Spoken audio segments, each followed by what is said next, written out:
So hello, everyone. Thank you all so much for joining us today. My name is Victoria Wingel, and I'll be the MC for this evening. I am the Forest and Climate Campaigner for Oregon Wild, and the main focus of my work is grassroots organizing for a national campaign to protect mature and old-growth forests on federal public lands. I'm really excited to tell you more about this effort later on in the presentation and offer ways for you all to take action so that we can ensure these trees will remain standing for generations to come. So I'm calling in from Portland, Oregon today, and I want to acknowledge that Portland and Multnomah County are the ancestral lands of the Multnomah, Wasco, Clackamas, Cowlitz bands of the Chinook, Tualatin Kalapuya, Molalla, and many other tribes who made their homes along the Columbia and Willamette rivers. And we're here because this land was occupied and its traditional people were displaced by colonists and settlers. And as settlers or guests, we recognize the strong and diverse Native communities in our region today, from tribes both local and distant, and offer our respect and gratitude for their stewardship of these lands throughout their generations. So I'm really excited to introduce our guest speaker tonight, John Perlin, who's the author of 4 highly acclaimed books on solar energy and forestry. Tonight, he's going to be speaking about his recent publication called A Forest Journey and dive deep into the many ways trees and forests have shaped history and societies over time. We're also raffling off a copy of this book, and I'd like to acknowledge that not a single tree was cut to produce it. Every single page has been printed on 100% post-consumer paper, which is really exciting. So be sure to check your inboxes to see if you're our lucky winner. And I want to thank you all so much for everyone who purchased a raffle ticket. These donations make our work here at Oregon Wild possible. So thank you all so much for that. And a couple of quick housekeeping things.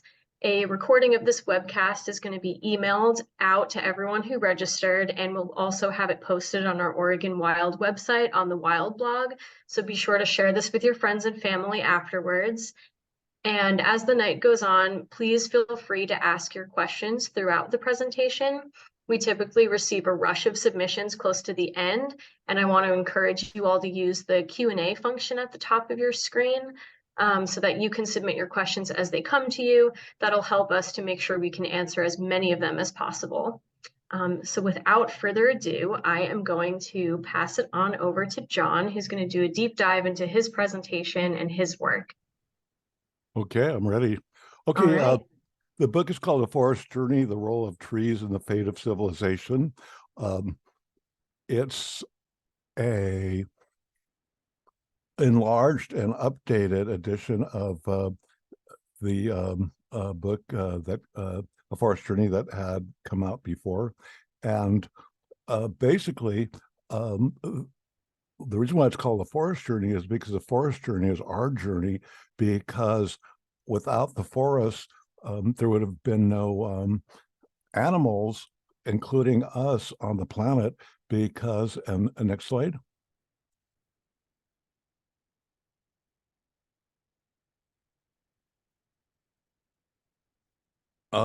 So here I am fossil hunting in Western Pennsylvania, and what I told you just a minute ago was without the forest, we would have nobody.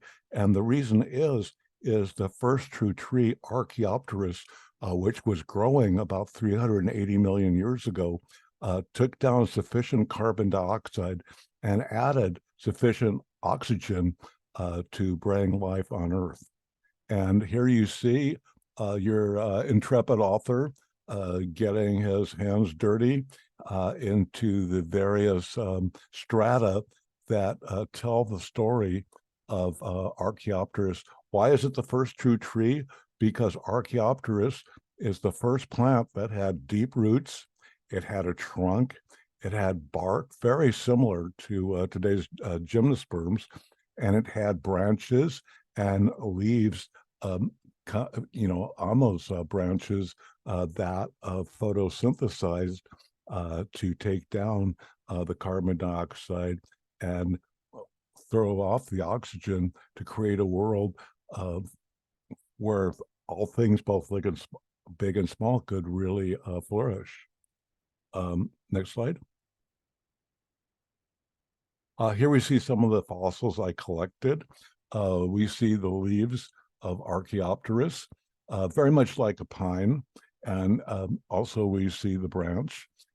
And not only did Archaeopteryx produce a atmosphere that was wonderful for life, but also it stopped the the torrents that were flowing during rains. It organized, as trees do, the flow of water. In fact, this is the direct opposite of what happens today in deforested areas that we call cities, where the water just runs off or becomes like a menace. At this time, Archaeopteryx created organized streams, and that's why I was able to find these fossils. Was the water started to flow very slowly, so the debris would, rather than just flow into the ocean, would sink into the bottom of the rivers, and eventually, after 380 million years, would form fossils. And one of the interesting things about this tree, because its leaves are like fern, yet its branches and its trunk is like a modern tree, we have what's called the first transition fossil, and one of the only transition fossils which spans both the old way of plants, which were ferns, and the new way, which were photosynthesizing trees. And everywhere where Archaeopteryx is found, you would find the first four-legged creatures that made it to land.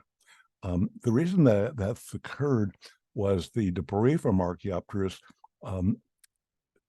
deoxygenated the shallow waters, and the only types of fish that could survive were the ones that could climb up on these logs and this debris from Archaeopteryx and had lungs, and they could gulp the air rather than rely on gills. And eventually they came onto land because the threat, I don't know if you've ever seen Devonian fish, but they're huge and they have huge teeth. They make sharks look like, very amicable people, fish, I should say, very amicable, like sort of like guppies. And so these fish that had lungs could escape this very dangerous water environment and start to settle on land. And they're called tetrapods. And tetrapods are like the form that all current animals take: two legs and, well, four limbs. For example, a bird is a tetrapod because it has two wings and two legs. We're tetrapods because we have two arms and two legs, so four limbs. And as I try to tell people, it was Archaeopteryx and the forest that brought life in and created the atmosphere that we humans can flourish. And the corollary to that is once we take down the trees, we're in big trouble. Next slide, please. Now, forest journey also is a journey of humanity. And the reason is that trees served as the building material and fuel for almost every society. For example, we talk about the Metal Ages, but without wood fuel, you could not get the ore out of the rock. And the fact is that only a very small percentage of rock is pure metal. So you have to get that metal, extract that metal through heat. And the only way people could extract the heat until the coming of fossil fuels several hundred years ago, people required wood. And also people required wood for fuel. And this might seem a very small matter, but think of it. Humanity could have never survived in the caves, for example, without warmth, and the warmth was provided by wood fuel. also, the fact is that the wood fuel allowed people to sit around a campfire and talk. And this is how language developed. Now, also, just think about the fact that wood, uh, until the Merrimack and the Monitor, the ironclads, when added in the Civil War in the 1860s, every ship known to humankind was made of wood. So here we see from a 14th century woodcut a forest journey where people are coming out of the woods with wood fuel.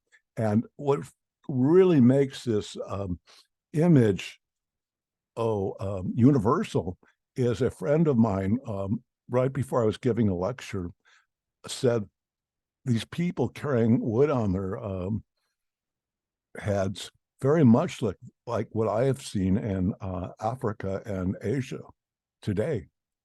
And so a forest journey is basically a story of how wood as the principal fuel, as the principal building material, influenced civilizations and how it was recognized by the various historical figures throughout time for its importance. Next slide, please.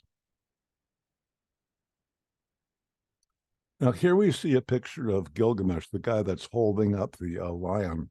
Now, why do I use this image? The fact is, Gilgamesh began the first forest journey.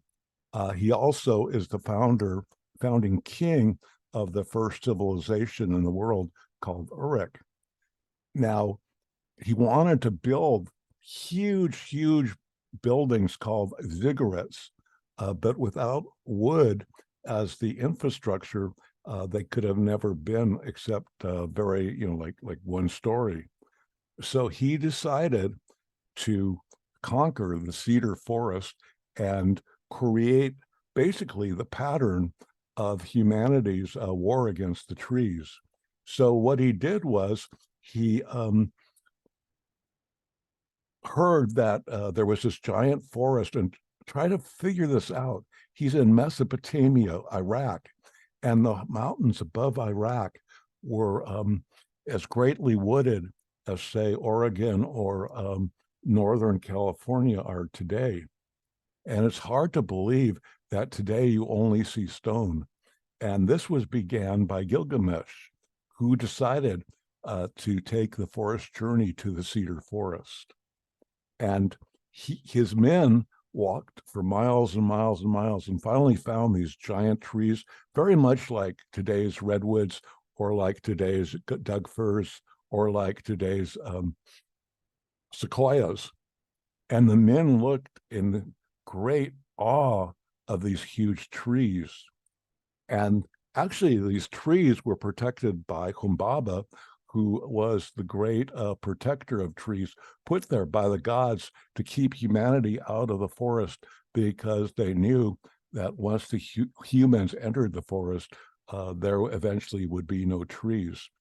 So Humbaba, whose breath was like a hurricane and who breathed like fire, was struck down by Gilgamesh, and suddenly they began the pattern that continues today, where they cut down all the trees. And according to the story of the Epic of Gilgamesh, which is the first piece of literature that we have that's extant, talked about once they heard the axemen cutting down the trees, the cedars from all the way from Iran to Israel began to cry because they knew what their fate was.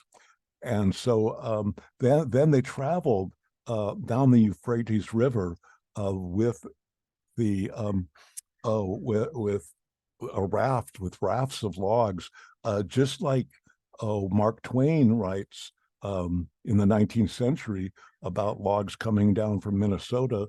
Here were logs coming down from Iran to create the building material for the first civilized area.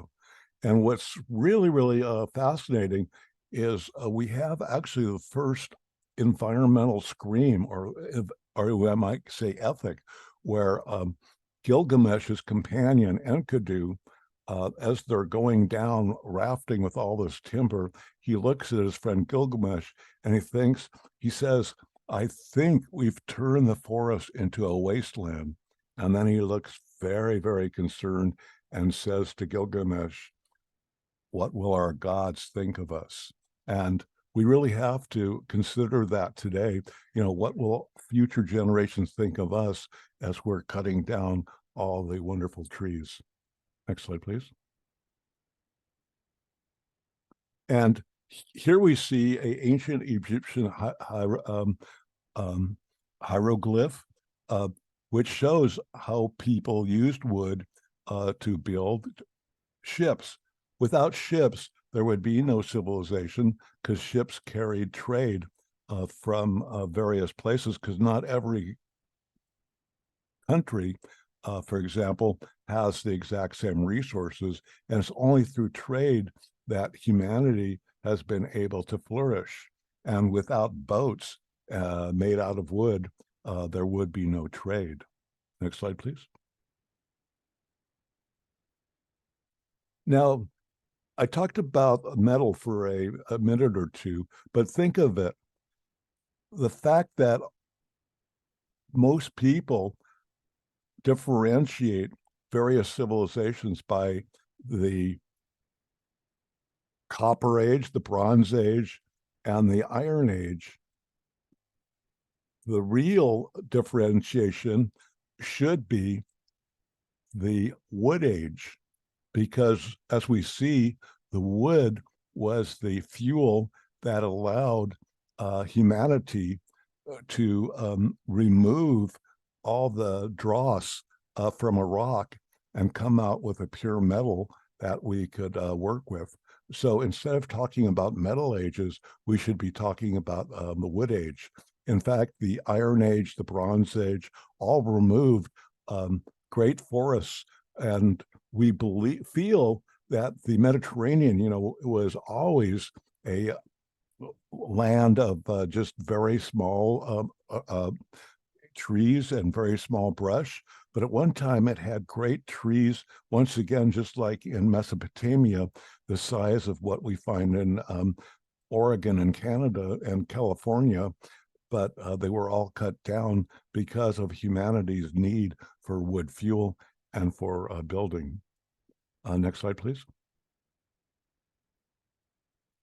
Now, Phoenicia, this shows the woodcutters of Phoenicia. If you know Phoenicia, Phoenicia is where Lebanon and Israel are today. And Phoenicia, all the words for language derive from Phoenicia, like for example, phonetics. And the reason for that was the Phoenicians had the first alphabet, and they also had the greatest supply of wood. So they became great traders along the Mediterranean because of their ability to create large trading ships.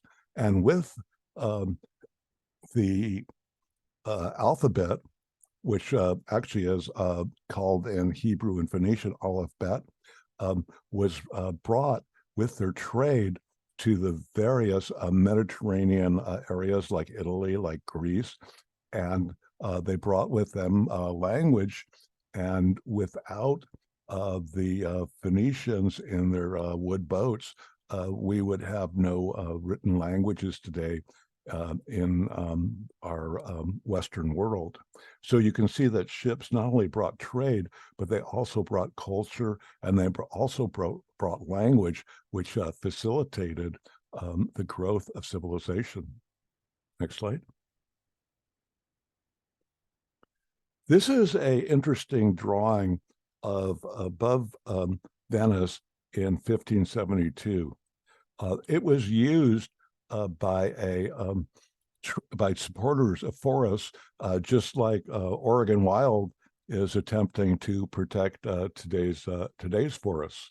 And so a lobbyist for retaining the forest painted various pictures of what the forest looked like before the forest cutters came. And then next slide. And that showed what happened once the trees were cut down for either a fuel or for building, whatever. And he argued to the Venetian Senate that if you allow the mountains to be deforested, you'll have great amounts of soil being lost, and that soil will come into the Venetian harbor and silt up the harbor, and Venice would lose its importance as a port. Now, unfortunately, in 1572, the Venetian Senate, just like our Senate today, did not listen, and the end result was the poverty of Venice. And this is exactly what's happened all over the world. And I have it in the book, the multiple stories about the great ports of the world being lost because people cut down the adjacent forests. There was no protection against the erosion. And so therefore, the ports became silted up. Now, I had a personal experience witnessing this, where I visited the ruins of Troy.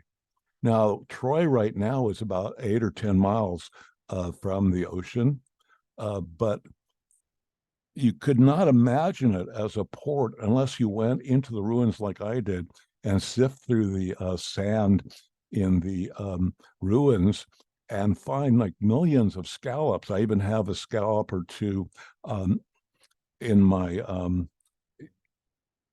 shell collection that I collected from Venice. Now, what happened was, without it lost its port status because, as the Iliad describes, the donkey after donkey brought wood into Troy for the conquering Greeks in the Great Trojan War. And the consequence was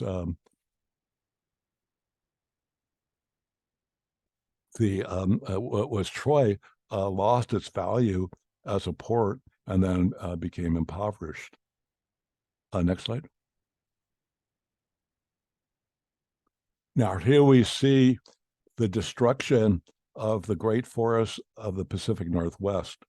Now, this is an awesome picture. Look at all that carbon that was stored, and that's just going away to waste. And this is what happened, is just like with Gilgamesh, where Gilgamesh and his men cut down the cedar forest.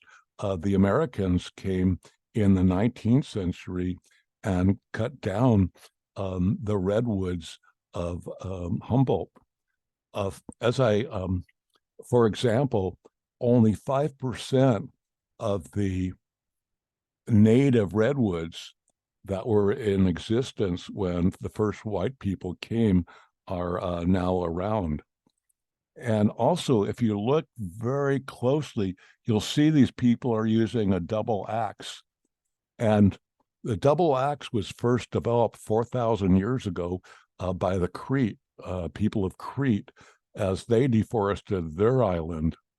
And what really struck me is I was in Crete, and it was really, really hot, but there was not a single tree standing to give me shade.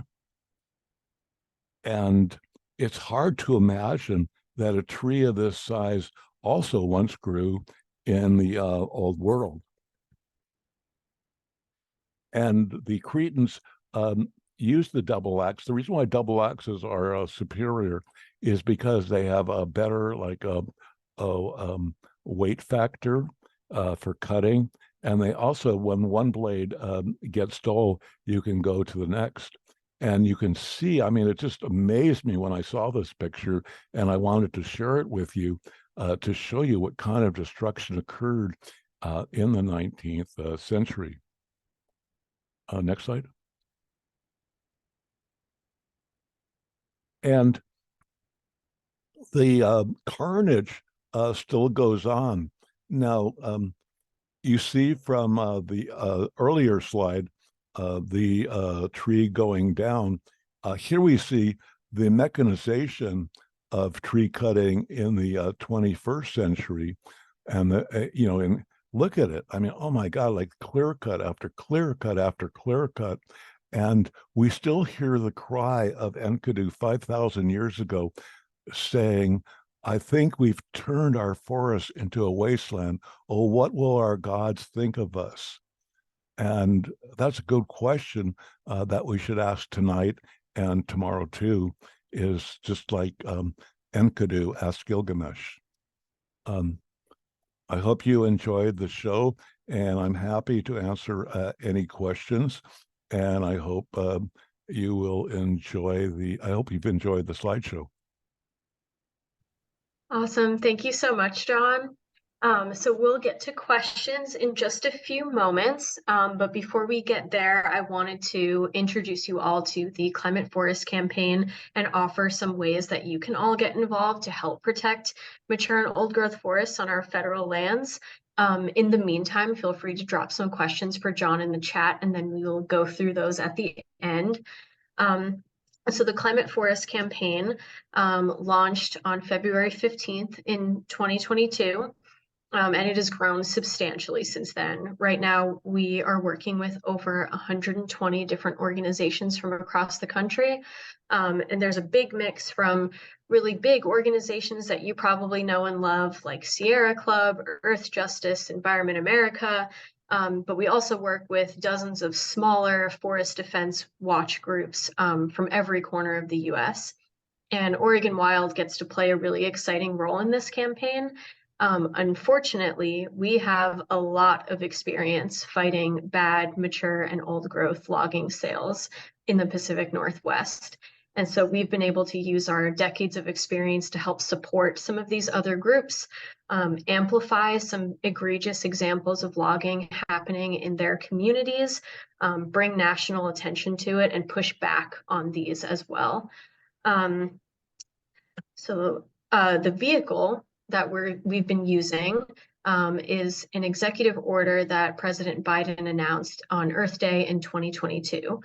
This is a huge opportunity for us. So what this executive order called for, well, it directed the federal agencies, the Forest Service and Bureau of Land Management, to do three things.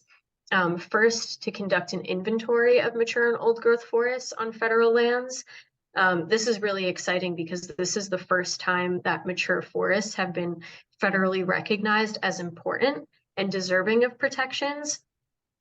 Typically, they're targeted for aggressive logging. And so to see this kind of recognition is just really exciting. But now we need the agencies to find and map out where all of these trees are on our federal lands. And then the executive order calls on the agencies to identify threats to these forests. And we know that logging is urgent and imminent, and we have a lot of power to scale that threat back. So we want them to recognize this threat. And then the final piece is to develop policies to protect these forests. And that's where we all come in. We have an opportunity to steer this process. And our campaign is calling for a lasting, durable rule that can withstand changing administrations and keep these forests safe from logging.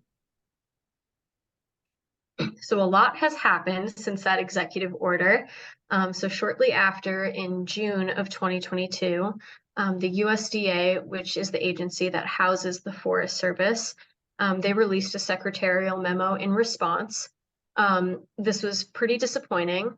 Not only does the memo not call for protections, but it also doesn't even acknowledge the threat that logging poses to these forests.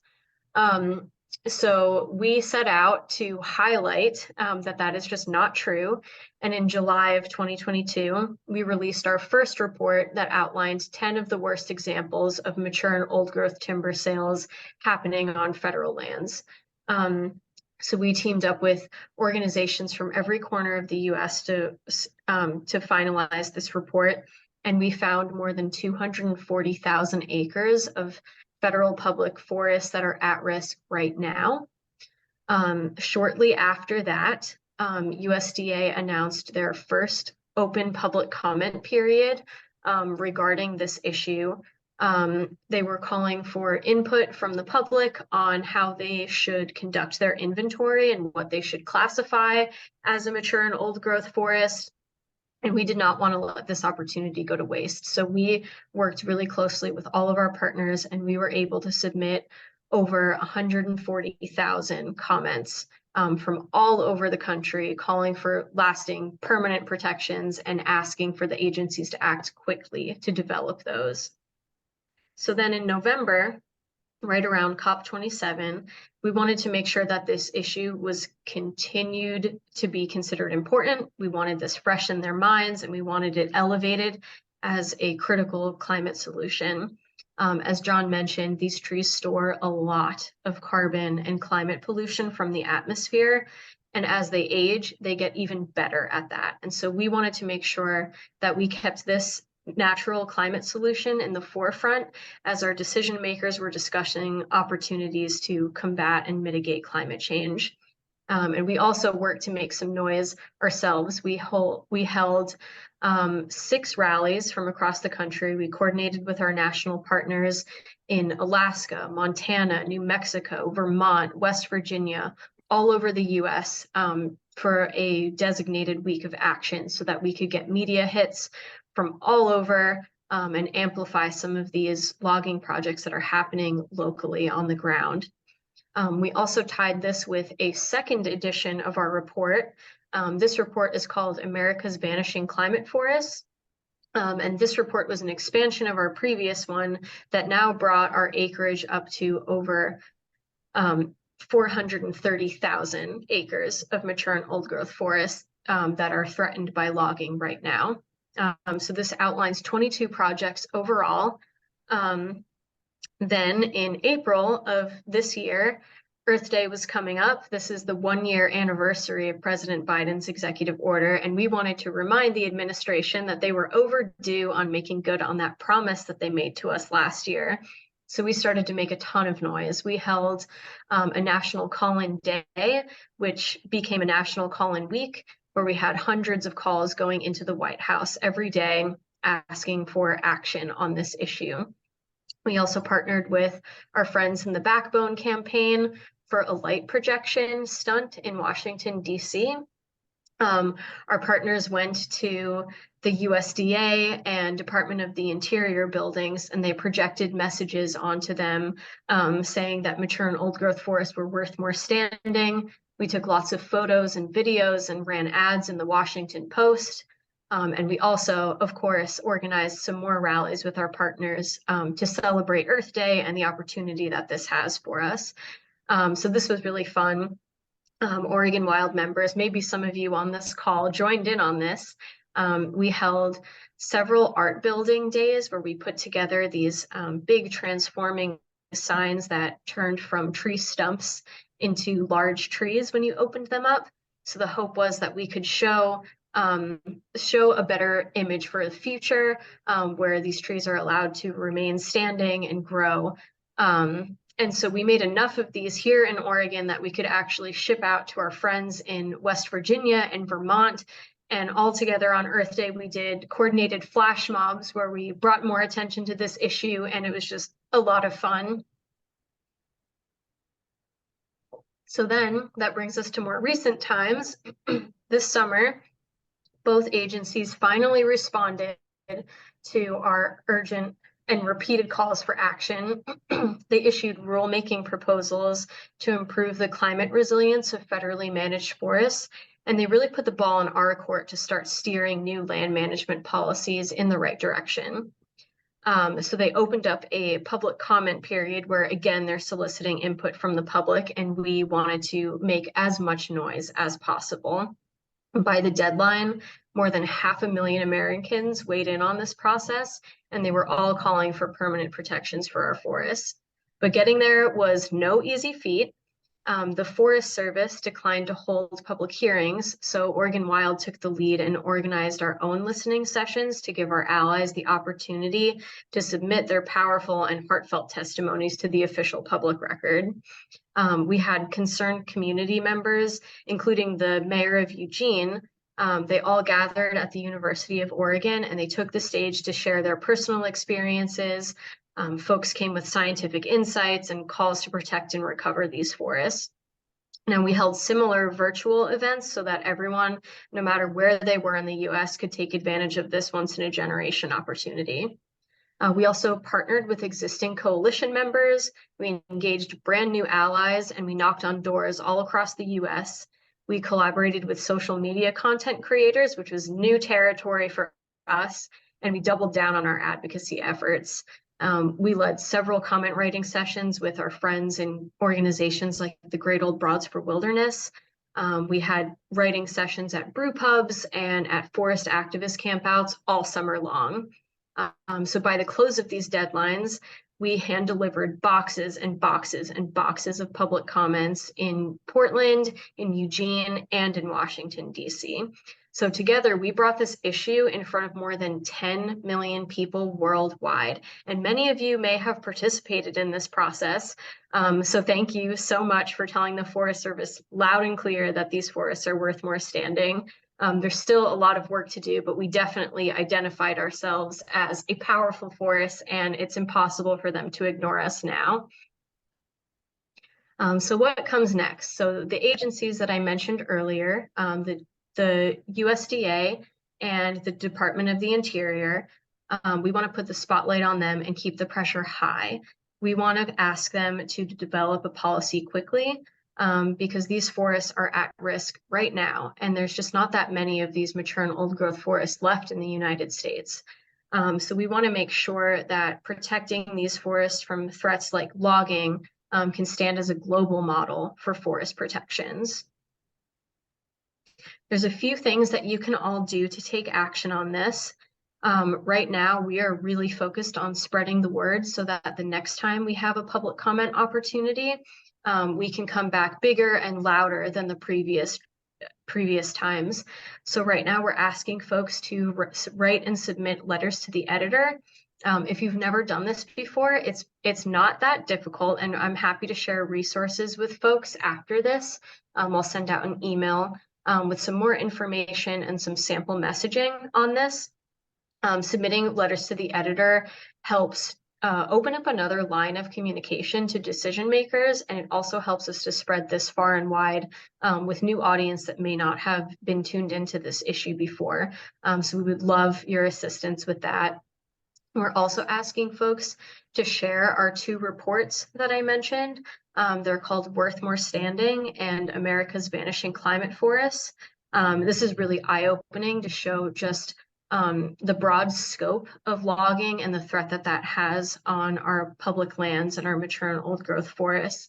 So we definitely want to make sure that folks know what's happening, not only in their communities, but show that this is a connected and systematic issue that we need a rulemaking to curl back. And of course, every time you're out in the forest, please share photos of these special places on social media. We're asking folks to include the hashtag climate forests and make sure you tag the president in that as well, so that we can make sure the White House knows that people from all across the country really care about these forests and want to see them protected. You are also encouraged to stack the mailboxes of these key decision makers. I've included some addresses here that I'll also send out in an email after this presentation, so don't worry about scrambling to write these down. But we're asking for folks to send in letters to President Biden at the White House, to Secretary Deb Haaland from the Department of the Interior, and Secretary Tom Vilsack at the Department of Agriculture. The more times that these decision makers hear from us, the closer we are to ensuring that these forests will be protected. So feel free to send letters, send emails, share on social media, write letters to the editor, and when the time comes, I hope that you'll be with us to submit public comments again. And lastly, I've included some links here where you can read more information. You can read all about this and Oregon Wild's work on our website. The Climate Forest website shows more about what the coalition as a whole has been working on. And of course, I've shared a link where you can read more and purchase John's book, A Forest Journey. Thank you all so much. I'm going to stop sharing my screen and then we can open it up to questions.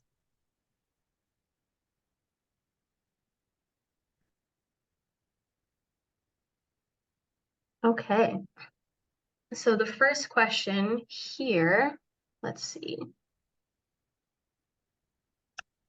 Okay, this one comes from Marina Ritchie. It looks like it's for you, John. Okay.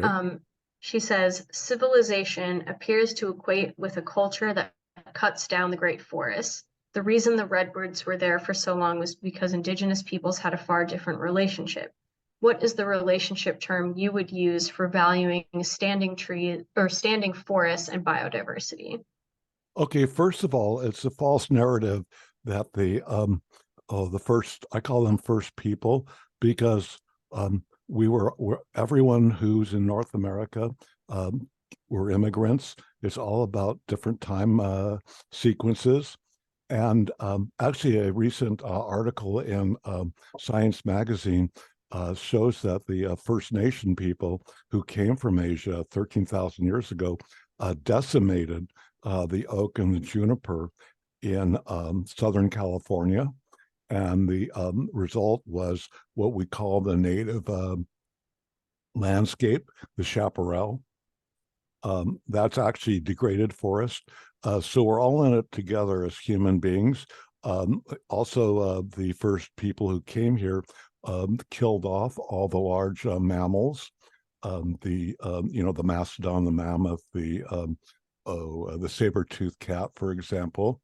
And the reason is because we're an invasive species, and also we all needed wood to do various activities. For example, in the Pacific Northwest, the First Nation people actually created deforested the areas, and because we're human beings and we needed heat. Or you take the Algonquin Indians, for example, in New England, they loved to sleep without any covers and naked. And, in the New England winters, that got really, really cold, right? And so they needed lots of big fires. So we're all in it together. What happened is certain groups, like in California, were in a lot of places, as time went by, became degraded because of the degradation of the environment, and therefore adopted new ways of doing things, just like we're trying to adapt in our own ways to, like Oregon Wild is doing with various organizations to keep the big trees protected. So we're all human beings, and actually other places too. You take like Australia, where the Aboriginal, because all of us, the one thing that unites all of humanity is the knowledge of how to make fire. And once once everyone knew how to make fire, no matter what state of civilization we were in, we could wreak havoc on the environment. For example, the Aboriginal in Australia changed the rainforest of northern Australia from a rainforest to an open eucalyptus forest.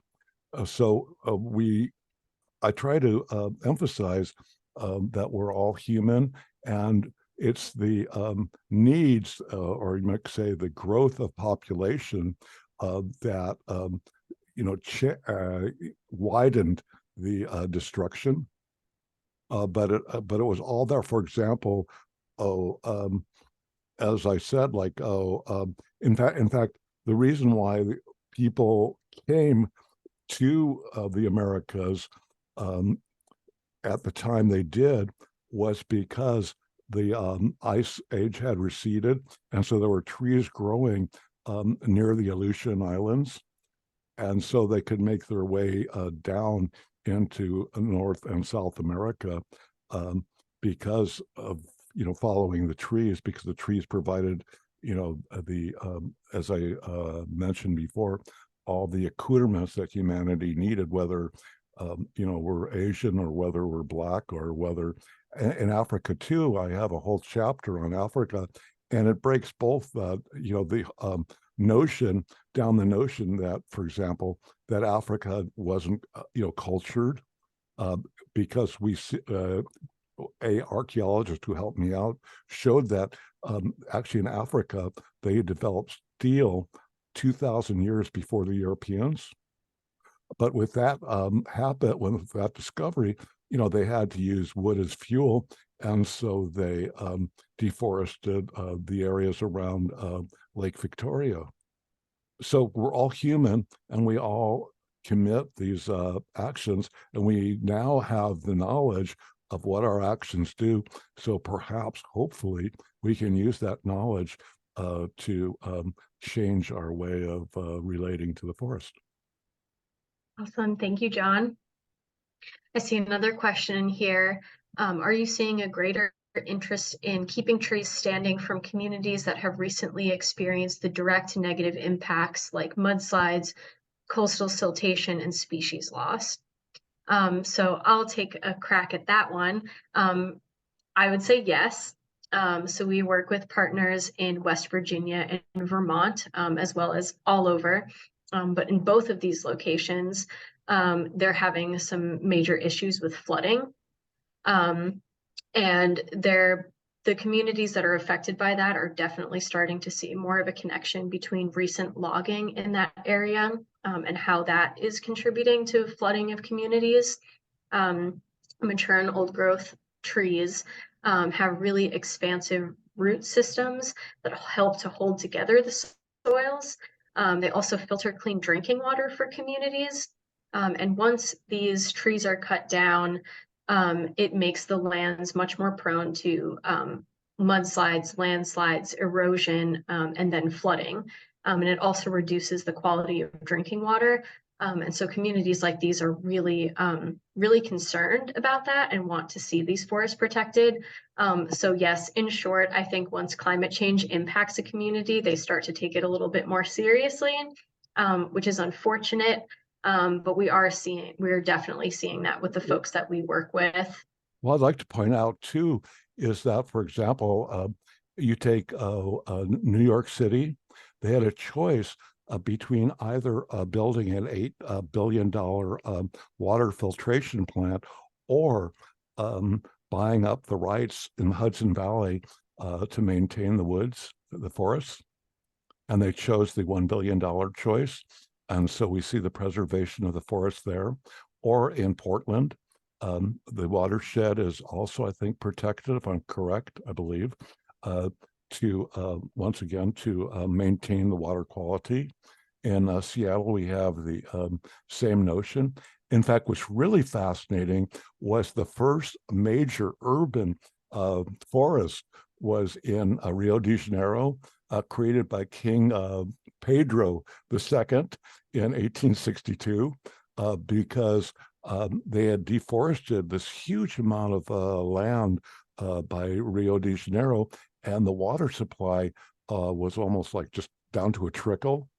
And so what he did was he forbade the coffee people, the sugar people, and the people, cutting down the trees for charcoal. And now it's a UNESCO cultural spot for the whole world, where I think you have 14,000 acres of old growth.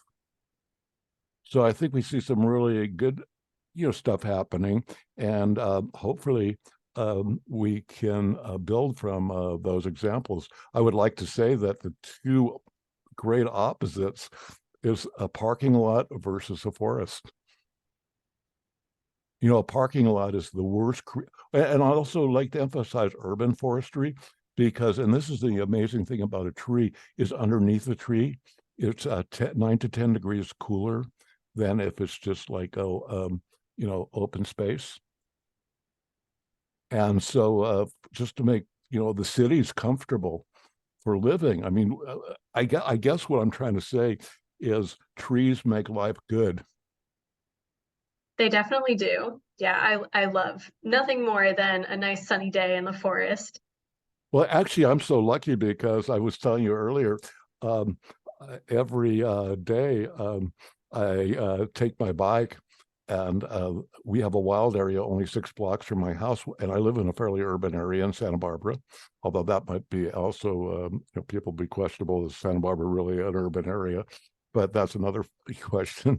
But and when I do my exercises in the morning, I actually have this common area where I get to watch as I do the corpse pose, all the branches of these huge pine trees.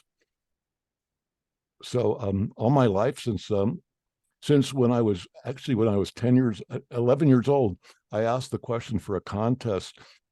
If a seed is so small, why does it grow into a tree so tall? And I won a national science contest for that question. And I was awarded the first book of trees. And ever since then, I've been, into trees. That's awesome. So I see another question, well, quite a few questions regarding wildfire. So I'm going to respond to one that I think encapsulates a lot of the questions in the chat. So this question is asking, how does wildfire protection and prevention policymaking intersect with the climate forest campaign work? So again, our coalition is made up of more than 120 different organizations. So depending on what region these groups are located in, they all have different needs for their own communities on how to tackle climate change and wildfire specifically. And so what we're looking at, we're definitely not looking to stop the agencies from preventing or protecting communities from wildfire. Really, what we're focused on is the really obvious land grabs where the federal agencies will go out into these pristine forests and implement really inappropriate forms of wildfire management that is actually just a logging sale that is masked as wildfire prevention. And so we definitely want to make sure that communities are able to stay safe, offer resources like home hardening advice so that we can protect these communities, but also make sure that we draw a line between making sure that we actually are listening to the most up-to-date science before we cut trees down. So I hope that answers your question. It's a very nuanced issue, but that's how we've been tackling that. Can I give my little take on that? Oh, absolutely. Okay, first of all, um, ever since the 19th century, most of the forest fires, including the current ones, are created by invasive industries. For example, in the 19th century, it was the cow catcher on the locomotive. And in California, the two major wildfires were created by the utilities, PG&E in the north and Southern California Edison in the south. And also a very major question, and people, don't like this answer, is to, beware of the wilderness urban interface. Because in Santa Barbara, what's happened, it's incredible. It's just like the ancient Rome that I write about, where the people, very wealthy people, put these huge homes up, and they intrude into the wildlife. But as they intrude, they create the very dangerous situation because the fire departments are required to try to protect them, right, where they shouldn't be. And so real estate has a lot of, at least in California, at least in Santa Barbara, is very responsible too. So I think it's a very interesting social issue where we, can protect the forest without destroying the forest. Because of course, without trees, there won't be any fire. But then without trees, we you know, I mean, all the services that trees give, from protecting watersheds, and fish, to providing, the sequestering of carbon, and also creating a very, protecting the earth from, washing down into major flood catastrophes. And what I Awesome. try to do, one of the things new in my book is I have a whole section on what trees do, from human health to carbon sequestration to precipitation. Awesome. Thank you so much, John. I think we have time for one more question here. And then if we didn't get to yours, which we definitely did not answer everyone's questions, feel free to respond to my follow-up email, and I'll make sure that we get all of those answered for you. So the last question I have here, this is how we can end on a positive note here. So beyond federal policies to protect old and mature growth trees, what state and local policies is Oregon Wild currently supportive of, and how can we help? So one campaign that I want to talk to you quickly about is the River Democracy Act, which is grassroots work at its finest. So Oregonians nominated over 15,000 different rivers and streams in Oregon, hoping to have protections expanded for these waterways. As you know, forest health and water health is highly intertwined. So protecting these rivers also protects the buffer zone of trees around them that helps to filter that. It also helps protect recreation opportunities. And we have a link on our website where you can become a citizen co-sponsor of this bill. So if you check out our website, you'll be able to find that on the front page under Take Action. And I will also send out a link for that as well, so folks can get involved in that campaign. But other than that, we are at 7 o'clock. So I wanted to thank you all for spending this nice sunny summer evening with us. And thank you so much, John, for joining us tonight. Everyone be on the lookout. I will send out a raffle winner shortly, as well as the recording and a bunch of resources so that you all can stay plugged in on this work. Yeah, and I'd be very happy to answer any of the questions that were not answered tonight. Fantastic. All right, I'll make sure to send them your way too. Okay. Awesome. Thank you all so much, everyone. Yeah, and thank you, Victoria, and thank you, Oregon Wild, for allowing me to, present my book to the world. Super happy to have you here.